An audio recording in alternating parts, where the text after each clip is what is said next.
Hello students and welcome to our channel the Educant. और आज हम बात करेंगे बीएफ स्किनर ने जिन्होंने रैट के ऊपर एक एक्सपेरिमेंट किया था और उस एक्सपेरिमेंट से बहुत सारे उन्होंने लॉज भी निकाले थे।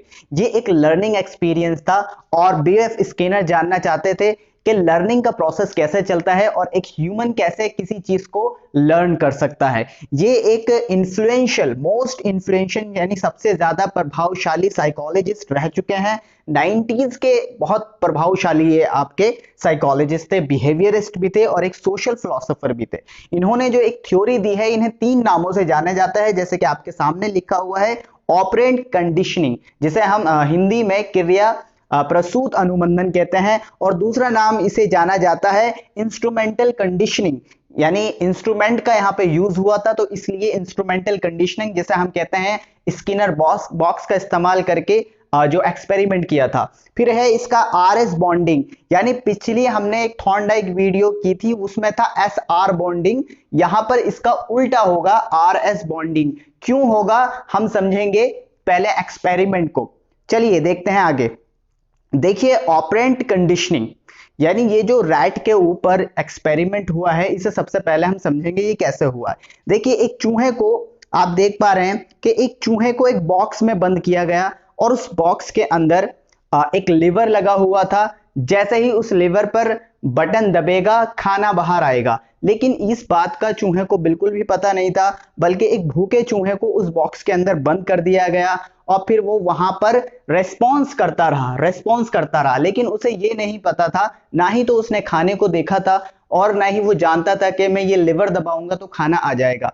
पर वो बाय चांस उसका जो पैर है वो लिवर पर पड़ जाता है और खाना आने लगता है। तो इसीलिए इस थ्योरी को आरएस बॉन्ड थ्योरी कहा जाता है। आरएस बॉन्ड थ्योरी कहने का मतलब ही यही है, पहले रेस्पॉन्स, यानी पहले जो चूहे ने रेस्पॉन्स किए बहुत सारे, फिर जाके स्टिमुलस यानी खाना निकल कर आया, तो इसीलिए हम इसको क्या कहते हैं, आरएस बॉन्ड, यानी पहले रेस्पॉन्स और फिर स्टिमुलस। थॉर्नडाइक के केस में जब बिल्ली को पहले खाना दिखा दिया गया था तो खाने को देखकर बिल्ली ने रेस्पॉन्स किया, यानी पहले स्टिमुलस देखा फिर रेस्पॉन्स किया। यहां पर चूहे को खाना नहीं दिया था, ना ही खाना दिखाया था, बल्कि चूहा बाय चांस लिवर उसका लिवर पे पैर पड़ जाता है और लिवर दब जाता है और फिर खाना निकलने लगता है। तो पहले रेस्पॉन्स हुआ फिर खाना आया। तो जैसे ही चूहे ने देखा कि हाँ भाई लिवर दबाने के बाद खाना आ रहा है, तो वो इस क्रिया को बार बार करने लगा और इस क्रिया को बार बार करने को ही हम रीइंफोर्समेंट कहते हैं।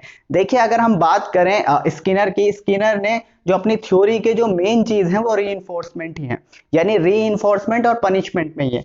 मान लीजिए अगर चूहे को लिवर चूहा ऊपर कर लेता है तो चूहे को इलेक्ट्रिक शॉक लगता है। अगर लिवर ऊपर करता है चूहा, जैसा कि आप देख रहे हैं कि ये लिवर ऊपर कर दिया चूहे ने, तो इलेक्ट्रिक शॉक लगता है। तो ये चूहा अब नहीं करेगा, क्यों? क्योंकि इसके करने से नेगेटिव इंपैक्ट हो रहा है। तो इसीलिए कहा भी जाता है जो स्किनर ने है वो थॉर्नडाइक के एक लॉ से ही अपनी बात आगे बढ़ाई है, जिसे हम कहते हैं लॉ ऑफ इफेक्ट। यानी लॉ ऑफ इफेक्ट का मतलब यही होता है, अगर किसी काम को करने से रिवॉर्ड मिलता है तो वो बार बार किया जाएगा, और अगर किसी काम को करने से पनिशमेंट मिलती है तो उस काम को नहीं किया जाएगा, यानी उसके लिए रिस्पॉन्स नहीं होगा।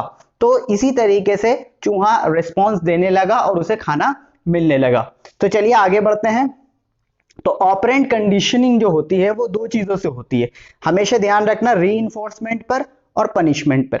यानी बच्चे का जो बिहेवियर है वो चेंज किया जा सकता है, बच्चे के बिहेवियर को आगे बढ़ाया जा सकता है, वो रीइंफोर्समेंट से और पनिशमेंट से ही बढ़ाया जा सकता है। देखिए रीइंफोर्समेंट भी 2 तरीके का होता है, एक तो पॉजिटिव होता है, एक नेगेटिव होता है। पहले तो समझ लेंगे रीइंफोर्समेंट क्या होता है, यानी बार बार किसी काम को करने से जो बिहेवियर स्ट्रांग होता है, यानी जो अब हमें रिवॉर्ड मिलता रहता है तो हम उस काम को बार बार करते रहते हैं, तो इसे बोलते हैं हम रीइंफोर्समेंट, यानी पुनर्बलन। यानी अगर बच्चा कोई अच्छा काम करता है तो उसे कोई अच्छी चीज या उसे कोई रिवॉर्ड दिया जाए ताकि बच्चा वो दोबारा काम को करे। तो इसमें भी पॉजिटिव और नेगेटिव होता है। देखिए पॉजिटिव में क्या होता है, पॉजिटिव में स्टिमुलस प्रेजेंट किया जाता है, यानी किसी बच्चे ने कोई टेस्ट पास किया तो उसे एक चॉकलेट दे दी गई, बस इतना से समझ लें, तो ये स्टिमुलस प्रेजेंट हो रहा है उसके सामने, यानी उसको रिवॉर्ड मिल रहा है। नेगेटिव क्या होता है, नेगेटिव रीइंफोर्समेंट क्या होता है कि फॉर एग्जांपल बच्चा ने पास किया पहली बार टेस्ट और दूसरी बार में वो फेल हो गया, तो वो जो चीज उसे दी थी चॉकलेट वो उससे वापसी ले ली गई, या फिर कोई भी चीज उसे जो दी गई हो, जो बच्चा देना ना चाहता हो, उससे वो ले लिया। तो जब रिमूवल ऑफ स्टिमुलस यानी किसी चीज का जब रिमूव होता है और बच्चा जो है वो उसे अच्छा नहीं लगता, तो उसे नेगेटिव आप बोलते हैं, नेगेटिव स्टिमुलस बोल सकते हैं। इससे क्या होगा, बिहेवियर इंक्रीज होता है दोनों ही कंडीशन में। यानी दोनों ही कंडीशन की बात रीइंफोर्समेंट की यह है कि बच्चा उस काम को करने के लिए प्रोत्साहित होता है। यानी अगर उसे चॉकलेट देंगे तब भी ये पॉजिटिविटी है कि तब भी वो आगे बढ़ेगा काम करने के लिए। अगर उससे चॉकलेट ले ली जाएगी और उससे ये कहा जाएगा कि पहले जब आप पास होंगे, जब अच्छे मार्क्स आएंगे, तभी आपको ज्यादा चॉकलेट मिलेंगी, तब भी उसका बिहेवियर इस काम को करने के लिए इंक्रीज होगा। पनिशमेंट क्या होता है, पनिशमेंट किसी काम को रोकने के लिए की जाती है। वैसे पनिशमेंट को स्किनर ने बोला है कि बिहेवियर में काम नहीं करती है, इसलिए इसका ज्यादा रोल है भी नहीं, लेकिन बात समझ लेंगे, ये भी पॉजिटिव और नेगेटिव होता है। पॉजिटिव स्टिमुलस में क्या होता है, देखिए पनिशमेंट में क्या होता है, जो बच्चा चीज कभी वो लेना नहीं चाहता। मान लीजिए अगर आप कोई बच्चे को बच्चा कोई गलत काम कर रहा है और गलत काम करने या शैतानी कर रहा है क्लास के अंदर या कुछ भी कर रहा है, तो आप उसे डांटते हो, तो बच्चा ये डांट लेना नहीं चाहता, ये बच्चा कभी भी डांट लेना नहीं चाहता। या फिर बच्चों को इतना काम दे दिया, बहुत सारा होमवर्क दे दिया, तो ये भी बच्चा लेना नहीं चाहेगा।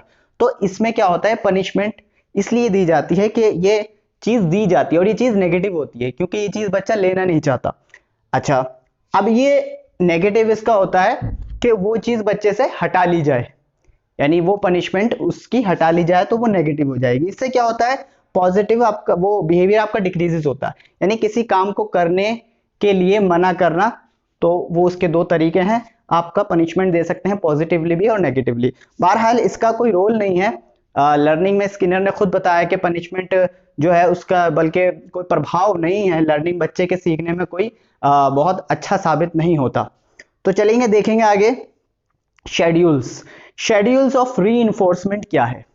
देखिए शेड्यूल मतलब आप अगर फॉर एग्जांपल रीइंफोर्स कर रहे हो, किसी को बच्चे को प्रोत्साहित करते हो कि हाँ भाई ये काम करो आप करो, तो दो तरीके हो सकते हैं, या तो कंटिन्यूस हो सकता है या फिर इंटरमिटेंट हो सकता है। कंटिन्यूस का मतलब क्या होता है, फॉर एग्जांपल अगर आपने 10 टेस्ट कराए और 10 टेस्ट कराने में हर बार आपने ये कहा कि जब कभी भी कोई भी बच्चा सबसे ज्यादा मार्क्स लाएगा उसे हम रीइंफोर्स करेंगे या फिर कोई चॉकलेट देंगे या फिर कोई भी रिवॉर्ड दे सकते हैं, ये हो गया कंटिन्यूस। और इंटरमिटेंट ये होता है जब बच्चे को हर बार ना दे के एक दो बार गैप करके दे, यानी उसमें थोड़ा गैप रखें, यानी कंटिन्यूस ना रखें, नॉन कंटिन्यूस रखें।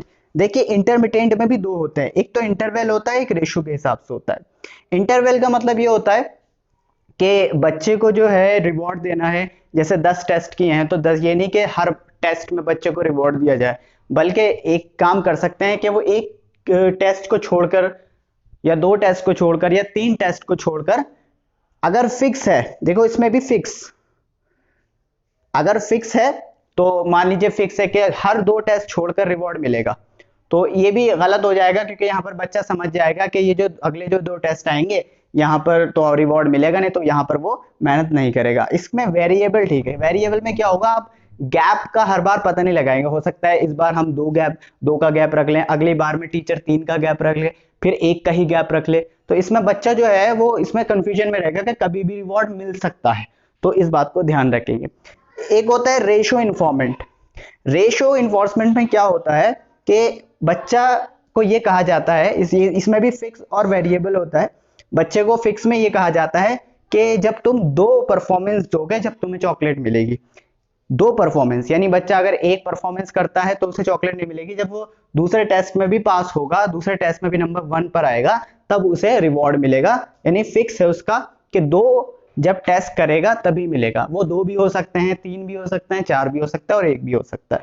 तो इस बात को ध्यान रखना है आपको। रेशियो जो होता है नंबर ऑफ टेस्ट, यानी जितनी बार उसका परफॉर्मेंस पर बेस्ड होगा, टाइम पर नहीं होगा। यानी अगर 2 परफॉर्मेंस यानी 2 बार नंबर 1 आएगा तो उसे रिवॉर्ड मिलेगा, नहीं तो नहीं। वेरिएबल में क्या होता है, वेरिएबल में टीचर कुछ बताएगा ही नहीं, टीचर कहेगा नहीं कि हाँ भाई 2 बार में दूंगा या 3 बार में दूंगा या 4 बार में दूंगा, तो यहाँ पर बच्चा हमेशा इस बात में रहेगा पता नहीं कब मिल जाए रिवॉर्ड। तो ये सबसे बेहतरीन तरीका वैसे यही कहलाएगा, क्योंकि यहाँ पर बच्चा करता रहेगा, मेहनत करता रहेगा कि कभी तो मिलेगा। जैसे गैम्बलिंग में होता है कि बस लगाता रहता है, कभी कभी कुछ ना कुछ हो गई। तो इस तरीके से आगे देखेंगे। अब ये कुछ टर्म्स हैं, आप इन्हें समझ लेना। एक होता है रिस्पॉन्स जनरलाइजेशन, इसका दूसरा नाम होता है आपका शेपिंग। शेपिंग शायद आपने सुना हो, तो मैं बताता हूँ शेपिंग क्या होता है।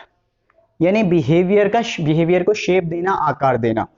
हम किसी भी आदत को छोड़ सकते हैं अपने बिहेवियर को शेप करके, धीरे धीरे करके। फॉर एग्जाम्पल, आप दिन में 10 बार चाय पीते हो, तो हो सकता है इस चाय को कम करने के लिए पहले दिन आप 9 चाय पियोगे, फिर इसके एक हफ्ते बाद 8 पीने लगोगे, फिर उसके एक हफ्ते बाद 7 पीने लगोगे। तो ऐसे ऐसे करते करते आप बिल्कुल एक बार 0 पर आ जाओगे और आप चाय पीना बिल्कुल छोड़ दोगे। तो ये होता है सक्सेसिव, यानी एक एक करके अपने बिहेवियर को कम करते जाना, किसी भी चीज के लिए ज्यादा करते रहना, कोई आदत डालना या कोई आदत छोड़ने के लिए रिस्पॉन्स जनरलाइजेशन होता है। एक होता है स्टिमुलस जनरलाइजेशन। ये इस तरीके से समझ लीजिए, फॉर एग्जाम्पल अगर एक बच्चा किसी टीचर से डरता है, उसके दिल में डर बैठा हुआ है किसी टीचर के लिए, तो वो यही बात दूसरे टीचर के बारे में भी अज्यूम कर सकता है और वो उससे भी डर सकता है। तो ये सब बोलते हैं स्टिमुलस जनरलाइजेशन। टोकन इकोनॉमी क्या होता है कि कभी कभी होता है कि माँ बाप बोल देते हैं कि हाँ भाई बच्चों, जब तुम 1 साल बाद पास हो जाओगे तो हम तुमको साइकिल दे देंगे। तो 1 साल बहुत दूर होता है, इस वजह से बच्चा काम नहीं कर पाता बीच बीच में। तो टोकन इकोनॉमी क्या होता है, तो उसमें ये टीचर ये करता है कि हम तुम्हें ये रिवॉर्ड देते रहेंगे बीच बीच में। जैसे हम बोल सकते हैं कि भाई ब्रॉन्ज, आपके पास जब 10 ब्रॉन्ज होंगे तो वो एक गोल्ड के बराबर होगा, फिर एक वो डायमंड के बराबर होगा, या फिर ऐसे कर सकते हैं कि स्टार्स दे दिए, स्माइलीज दे दी। तो वो पूरे साल उन्हें कुछ ना कुछ रिवॉर्ड दे देंगे। भाई अगर तुम पर 10 डायमंड वाले हो गए, 10 डायमंड हो गए आपके पास, तो फिर उस 10 डायमंड से आप बाइसिकल खरीद सकते हो। तो ये होता है टोकन इकोनॉमी। जैसे कि हर, यानी इंगेज रखना बच्चे को, ये नहीं कि भाई 1 साल बाद ही, यानी बच्चे को इंगेज रखना ताकि बच्चा स्टार्स स्माइलीज कलेक्ट करता रहे और उसे पता है ये कलेक्ट करके मुझे बाइसिकल मिलेगी। तो ये टोकन इकोनॉमी कहलाता है। प्री मेक प्रिंसिपल का मतलब ये होता है कि री को डिसाइड करना या फिर आइडेंटिफाई करना, कि ये भी जानना बहुत जरूरी होता है कि एक्चुअली बच्चे को चाहिए क्या। भाई ये थोड़ी ना है कि तुमने कहा भी टेस्ट दिया और कह दिया भाई चॉकलेट दूंगा, हो सकता है उस बच्चे को चॉकलेट पसंद ना हो। तो क्लास में आपको देखना पड़ेगा कि बच्चों को सबसे ज्यादा क्या पसंद है, तो उस हिसाब से ही री आपको देना होगा। यानी बेस्ट री होना चाहिए ताकि हर बच्चा उसको लेना चाहे, तभी तो बच्चा सीखेगा। ठीक है, तो री जो होगा आपका वो बेस्ट री। एक होता है टर्म, ये भी इसी से स्किनर से ही रिलेटेड है, आपका प्रोग्राम इंस्ट्रक्शंस। प्रोग्राम यानी कोई चीज सिस्टमैटिकली होना, स्टेप बाय स्टेप। इंस्ट्रक्शन होता है टीचिंग, यानी जब टीचर जो है स्टेप बाय स्टेप छोटे छोटे टेस्ट लेके बच्चों को आगे बढ़ते सिखाता रहता है। जैसे ये बिल्कुल सक्सेसिव की तरह है कि पहले जैसा हमारे ये टेस्ट होते हैं कि पहले एक चैप्टर हुआ, फिर ये दूसरा चैप्टर, फिर तीसरा चैप्टर, फिर ये टॉपिक, फिर छोटे एग्जाम 3 महीने के एग्जाम होते हैं, फिर 6 महीने के एग्जाम होते हैं, फिर पूरे साल के एग्जाम होते हैं। तो ये प्रोग्राम इंस्ट्रक्शंस कहलाता है, यानी स्टेप बाय स्टेप चलना। सिंपल सी बात है, स्टेप बाय स्टेप जब टीचर अपने स्टूडेंट्स को पढ़ाता है तो इसको हम प्रोग्राम इंस्ट्रक्शन बोलते हैं, और स्टेप बाय स्टेप स्टूडेंट्स का बिहेवियर भी चेंज हो जाता है। तो ये था आपका स्किनर का। अगर आपको ये वीडियो हमारी पसंद आई है तो प्लीज इस वीडियो को लाइक कीजिएगा, शेयर कीजिएगा अपने व्हाट्सएप ग्रुप, फेसबुक ग्रुप, और हमारे चैनल को सब्सक्राइब जरूर कीजिएगा और देखते रहिए दी एजुकेंट।